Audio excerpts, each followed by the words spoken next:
Hello students, I'm Gunjan Tandon. Welcome back to my channel Gunjan Gurukul.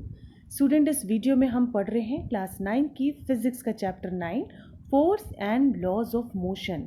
जिसके previous video में हमने अपना video जहाँ पे ख़त्म किया था उसमें हमने बात की थी Newton's first law of motion. Right, Newton's first law of motion क्या था? When object remains in a state of rest और of uniform motion in a straight line unless compelled to change that a state by an applied force।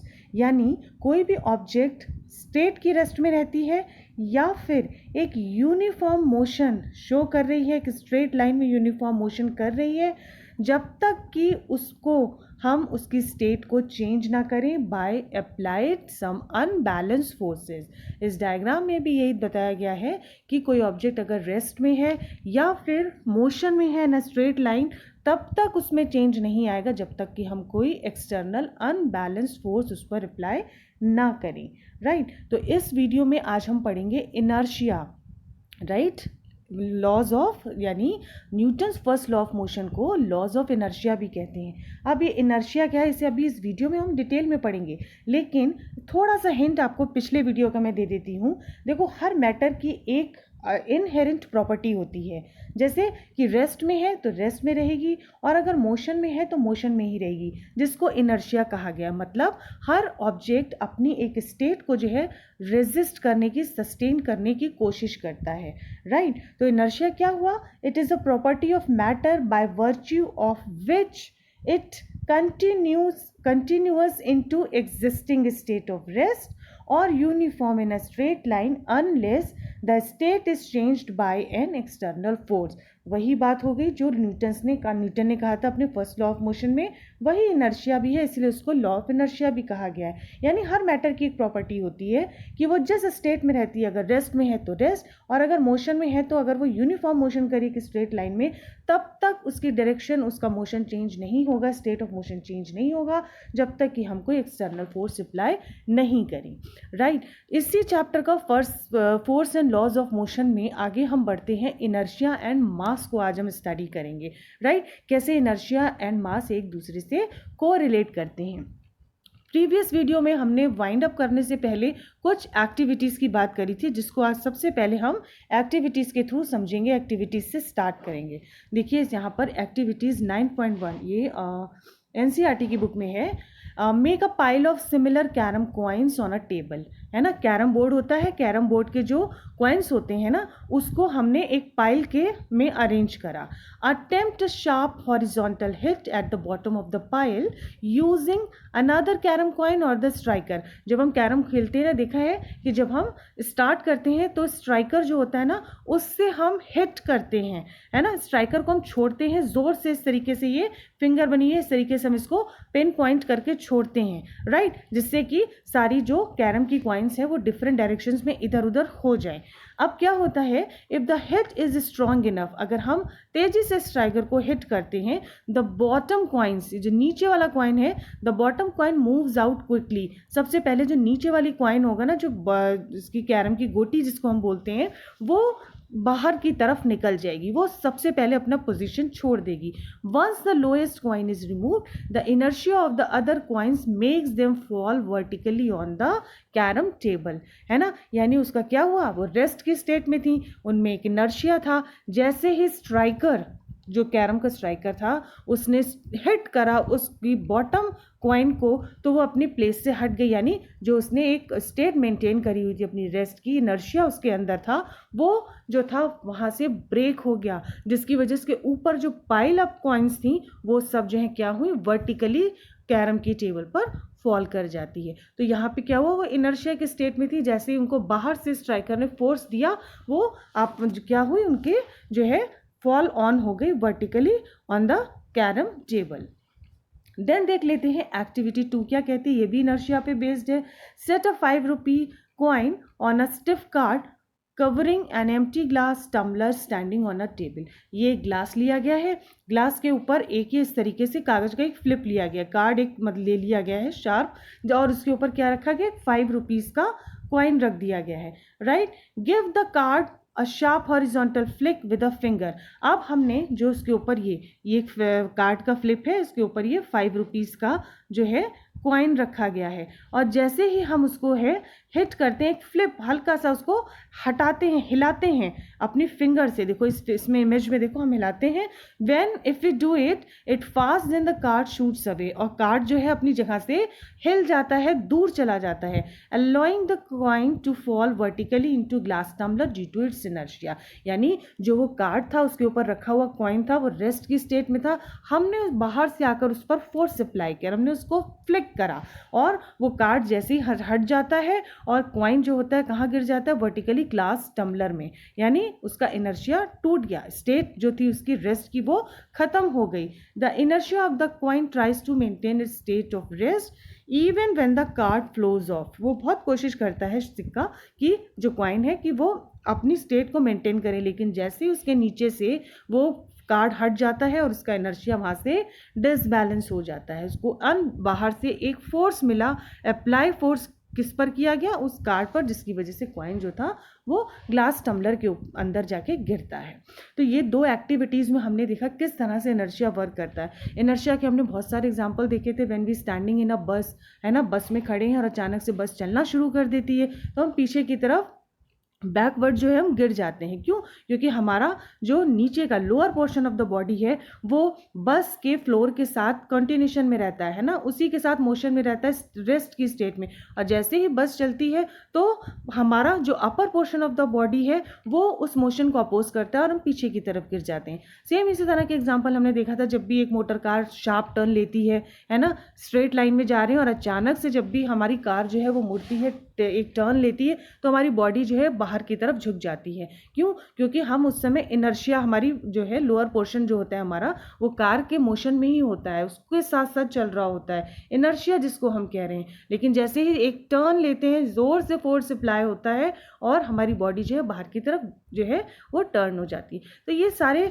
Example हमने previous videos में देखे थे inertia के। अब देखते हैं इनर्शिया एंड मास कैसे डिपेंड करते हैं एक दूसरे पे। So all the examples and activity given so far illustrate that there is a resistance offered by an object to change its state of motion। यानी हर ऑब्जेक्ट में, है ना, हर ऑब्जेक्ट में अपनी स्टेट ऑफ मोशन को रेजिस्ट करने की एक कैपेबिलिटी होती है। If it is at rest it tends to remain at rest, मैंने बताया था। If it is moving it tends to keep moving, rest में है तो रेस्ट में रहेगी, मूव कर रही है तो मोशन को ही मेंटेन करेगी। This property of an object is called its inertia. यही हम पढ़ते आ रहे हैं लास्ट वीडियो से, फर्स्ट लॉ ऑफ मोशन या law of inertia, right. Do all the bodies have the same inertia? We know that it is easier to push an empty box than a full box full of books. अगर हम किसी खाली empty box को easily हम खिसका देते हैं, है ना, एक जगह से दूसरी जगह, इन कंपैरिजन टू उस बॉक्स को जो फुल ऑफ बुक्स या किसी और चीज़ से वो भरा हुआ है। यानी कि खाली गत्ते के डिब्बे को जब हमारे लिए खिसकाना बहुत ईजी होता है। क्यों? क्योंकि उसका वज़न कम है, उसका मास कम है। लेकिन जब हम ऐसे बॉक्स को जो किताबों से भरा हुआ है, बुक से फुल ऑफ है, उसको जब हम पुश करते हैं तो हमें बहुत ज़्यादा फोर्स अप्लाई करना पड़ता है। क्यों? क्योंकि उसका मास ज़्यादा है, उसका वज़न ज़्यादा है, ज़्यादा फोर्स उस पर अप्लाई करना पड़ रहा है, वो उसका इनर्शिया ज़्यादा है ना, क्योंकि उसको खींचना, उसको हटाना वहाँ से बहुत मुश्किल हो रहा है। Similarly if we kick a football it flies away. अगर हम किसी फुटबॉल को जब किक मारते हैं तो उसको जो हवा में उड़ जाती है वो आगे की तरफ बढ़ जाती है। In comparison to if we kick a stone of the same size with equal force it hardly moves. अगर एक ही साइज की बॉल और एक ही साइज के स्टोन को जब हम किक करें तो ball can easily fly away, है ना, लेकिन जब हम स्टोन को, सेम साइज के स्टोन को किक करेंगे उतने ही फोर्स के साथ तो ये हार्डली थोड़ा सा मूव करेगा। साफ समझ में आ रहा है कि फुटबॉल का जो मास है वो बहुत कम है इन कंपैरिजन टू स्टोन। यानी उसका इनर्शिया, उसका जो स्टेट है ना, जो रेस्ट स्टेट है वो बहुत ज़्यादा है। जितना ज़्यादा मास होगा उतना ज़्यादा इनर्शिया होगा, है ना। यानी more of mass of the object then more its inertia, है ना। उसका इनर्शिया जो है वो उतना ज़्यादा होगा, राइट। जब भी हमने बॉल के एग्जाम्पल देखे, एम्प्टी बॉक्सेस के एग्जाम्पल देखे, तो यानी यहाँ पर कहने का क्या मतलब निकल रहा है, जितना ज़्यादा मास होगा ऑब्जेक्ट का उतना ज़्यादा उसका इनर्शिया होगा, right.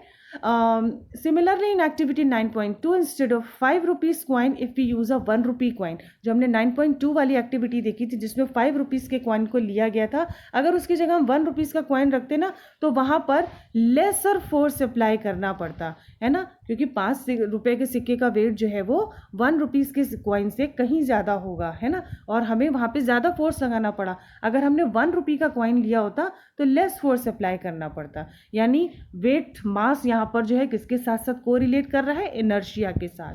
A force that is just enough to cause a small car to pick up large velocity will produce a negligible change in motion of a train. अगर कोई हम कार्ड को, स्मॉल कार्ड को अगर हम push कर रहे हैं, है ना, उस पर फोर्स अप्लाई कर रहे हैं, तो वो ज़्यादा वेलोसिटी से आगे बढ़ेगा इन कंपैरिजन टू ट्रेन को जब हम अगर पुश करेंगे, है ना, ट्रेन के मोशन के कंपैरिजन में।